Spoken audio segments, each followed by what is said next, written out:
Hello world, this is S.J. Parkinson and welcome to a game glimpse of Fallout 4. Now I have to start by saying that Fallout 4 is annoying, irritating, and glitchy, but it's one of the best games that I've ever played. Now if that sounds contradictory, please let me explain. We're going to begin with the character creation screen. Hey, You my have your turn, choice big of guy. playing a male or female character. I chose the female as a change of pace. And you use a series of key combinations and mouse clicks in order to change certain facial features. And I found this quite overcomplicated. I didn't like it that much. Now, I don't know how many of you have played the Mass Effect series, but that used a series of sliders, and I found that it was much more elegant in the way that you could change facial characteristics with a slider instead of having to use key combos and clicking and pressing and dragging and things. So that was a little bit of a turn-off. Now I spent about 35 minutes getting my character the way that I wanted her, and in my mind it shouldn't take that long. There's only 10 or 12 basic faces that you can start with, and there's really not a lot of change that you can make to the character after you've selected the face. And again, I found that a little bit annoying, the fact that I couldn't just do it, carry on, and get on with the game. You will pick up various weapons as you go through. The early weapons are quite weak. The later weapons will gain in strength. You also have the option to use junk, for lack of a better word, in the game to tear down the hot plate and a toaster and items like that and create modifications that give you better weapons, better armor, and some armor and other things that you will use on a daily basis. This system does work well, but there are a few weird things about it. When you erect a hut, for example, the floor goes down very quickly, but when you want to put up a supporting wall, it's almost impossible to get that wall aligned with the floor all the time. It takes a lot of finagling, it takes a lot of screwing around, and you can eventually do it, but it's not done the way that you would think it would be done. And again, it was just annoying to have to figure this stuff out. I consider myself a fairly advanced and experienced gamer, but some of these things, because they're not explained, it's hit or miss. You either get it and it works, or you don't and you spend an extra 20 minutes trying to figure out why it's not working. Now, the combat in this game is very fluid. Sometimes you have one opponent, other times you'll have many. If you use stealth and sneak up on a single character and take them down successfully, chances are, unless someone's very close, they're not going to hear you. So using weapons like guns, shotguns, rocket launchers, etc. will make noise. That noise will attract other monsters or NPCs. So how you play will dictate the response that you get in the game. So you start out in the vault, as you see here, and make your way through. You can pick up items, the hammer, the screwdriver, the wrench, and those can be turned into component parts like wood, steel, plastic, etc. And then you can use those components to improve items, weapons, armor. The crafting system itself is very well done. I thought that turning junk into things that you could use is fantastic. Now you're also going to be using terminals in order to access historical records. People will make recordings, and you can get information through the game. You can also change security, unlock doors, turn off machine gun turrets, etc. So it's a really good skill to pick up. Being able to use a terminal at the right time can give you an ally in the form of a robot, or turn off a dangerous situation like a machine gun turret, etc. Now, if it sounds like I'm just endlessly trashing the game, I'm not. I really like Fallout 4. I've averaged 6 to 8 hours a day in the last 3 days since it was released. It's a fantastic game. The graphics are amazing, the story and the characters are engaging and interesting, the monsters are varied, some have weak spots that can be exploited, others are tanks that you simply have to pound again and again until you take them down. As you play, you have the option to either sneak by, use stealth, you can go in with guns blazing, or pull a brave Sir Robin and run away. Now there's quite powerful characters you'll run into at an early stage, and running away is a viable option, believe me. On screen you're going to see the Pip-Boy. Now the Pip-Boy is going to be your best friend in the game. It controls your inventory, lets you know what you're carrying, has a built-in map, tells you where you are, and does many, many things. So as you make your way around in the game world, you're going to encounter places like this: devastated neighborhoods, houses that have been ripped apart with nuclear explosions, and some of them will have safes or locked doors, and you can use bobby pins as lockpicks in order to open the safes and give you access to the content inside. This is another skill that you really should learn to develop early on. Sweet. Because it will get you a lot of stuff, a lot of good stuff, and a lot of ammo, which you're going to run short of eventually. The biggest thing is make sure you have a variety of weapons that use a lot of different types of ammunition, because you will run out of, say, 44 caliber ammo, and you'll have to fall back on your 10 mil. There's shotguns, all sorts of different caliber weapons in the game.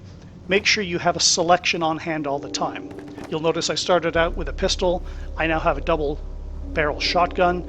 Later on, I'll be using a laser weapon, and all of these require different ammunition types. If you use one weapon all the time, especially if it's an automatic weapon, you will run out of ammunition.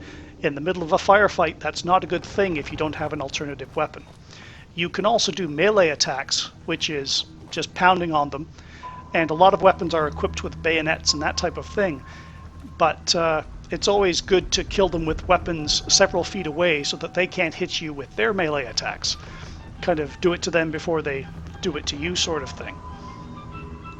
Now, as you can probably tell, the graphics in this game are fantastic. The mood that they set with lighting and shadow effects is brilliant. The lights, at least some of the lights, can be shot out. So if you encounter a spotlight in the street and it locks onto you, advertising your position to the world, you can shoot that light out. So it does have a semi-destructible environment, but you can't destroy walls or things of that nature. You can hide in the shadows. You'll notice it says caution at the moment, but that's because they've heard you walking around.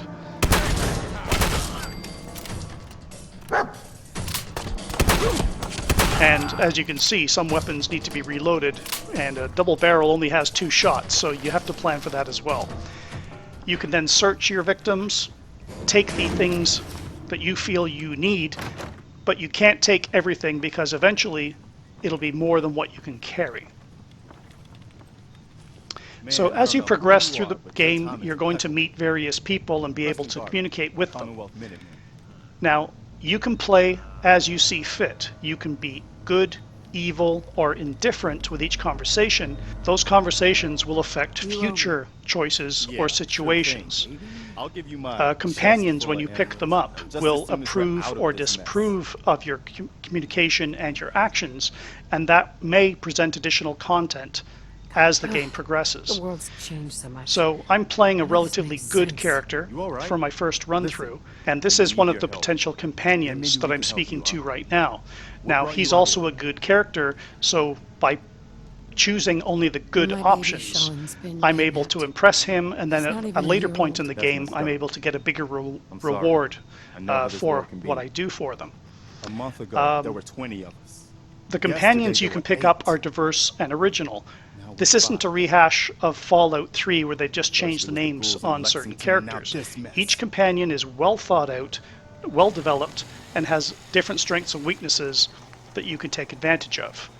Now, you can modify items, weapons, at any workbench or weapons workbench throughout the game, and there's quite a few of them. As long as you have the spare parts that you can pick up from toasters and hot plates, you're able to break them down into component parts and then improve your weapons. This is something that you're really going to enjoy doing because it will give you an advantage when you take those same weapons back out in the field. There's also legendary weapons which are indicated with a star, and then you're able to do additional damage or have a bigger chance of a critical hit, etc. And I won't spoil it by telling you too much about that. So as you can see here, the graphics are brilliant. This is a devastated wasteland without a shadow of a doubt. And you're going to encounter creatures and non-player characters in various situations and scenarios. Some will be friendly, some will be indifferent, some will attack you on sight. So as you go through the game world, be aware of this, because you don't necessarily want to shoot everybody just because they're there. So in Fallout 4 you have the option to build settlements, and settlements are groups of people living in the same area, and you can grow food, generate water and electricity. You also have the option to create defenses like walls or machine gun turrets, things of that nature. That's done through the crafting system. Now, one downside of this is once you have settlements established, you have to protect them from bandit raids. And what would happen to me is there's a fast travel system in the game, but you can't fast travel somewhere until you've actually been to that location. And what happened in my case was I'd be going to a new location halfway across the map, I'd almost get there, and I'd get an alert saying such and such of a settlement was under attack, please help. So then I'd fast travel to the settlement, help out the villagers, kill the bandits, and then have to redo the same ground. It's a little annoying. So as you progress through the game, you're going to be spending a lot of time exploring different locations that you're just going to come across by random luck. Your companions can help. I hear the dog barking, so I know he's found something nearby. I just have to look around and I spot a chest. I go to the chest, look inside, there's grenades, a Molotov cocktail, and a mine. Now I can use those in the future. I'm also going to grab some quick rest, and that's how I can get my hit points back. You can't sleep everywhere, you can't sleep where there's monsters, and you can't sleep in an occupied bed because some NPCs have dedicated beds that you simply can't sleep in. So as you progress through the game, you're going to encounter some fairly powerful weapons. This is a minigun, and it's only surpassed, at least so far, by the missile launcher for the amount of damage that it can do. And it rips apart people fairly quickly. I love it. Yep, it's one of those things that I like to use, but the downside is you'll burn through ammunition very, very quickly, and chances are when you really need it, if you don't preserve your ammunition, you may not be able to use it because you don't have any ammo left. So again, take a variety of weapons with you into the field. And as you go, you can upgrade your armor as you find things, get new stuff, get rid of the old stuff so that you don't end up weighed down and you're unable to run away when you need to run away. And that's a big part of this game. So it's obvious that they've put a lot of work into this game. The amount of attention to detail is fantastic. These little traps here, if you touch them, they'll jingle, alerting people that you're on the way. If you don't touch them, you gain the element of surprise and you're able to jump the opposition before they can get onto you. So it's always good to look for tripwires and things of that nature, because you can trip improvised explosive devices if you like, and things of that nature if you're not careful.